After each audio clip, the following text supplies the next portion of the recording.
মসজিদের কোণে একজন মধ্যবয়সী লোক হাউমাউ করে কাঁদছে। কান্নার আওয়াজ শুনে মসজিদ লাগোয়া রুম থেকে সম্মানিত ইমাম সাহেব বেরিয়ে এলেন। হুজুর তাকে জিজ্ঞেস করলেন, ভাই, আপনি এমন করে কাঁদছেন কেন? লোকটি উত্তর দিল, এই দুনিয়ায় আমার চেয়ে হতভাগা আর কেউ নেই। গত ২০ বছর যাবৎ আমি একটু শুয়ে ঘুমাতে পারি না।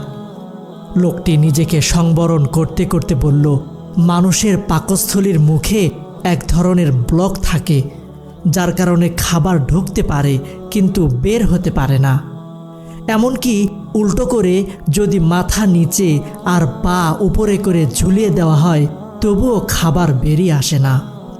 আল্লাহ আমার এই ছোট্ট নিয়ামত ছিনিয়ে নিয়েছেন। এরপর থেকে আমি আর শুয়ে ঘুমাতে পারি না। আমি শুলেই সমস্ত খাবার নাক মুখ দিয়ে বেরিয়ে আসতে থাকে। সবচেয়ে বড় কষ্ট হলো বিগত ২০ বছর যাবৎ আমি জমিনে মাথা ঠেকিয়ে আল্লাহকে একটাও সিজদা দিতে পারি না। এই কথা বলে সে আবার ফুঁপিয়ে কেঁদে উঠল।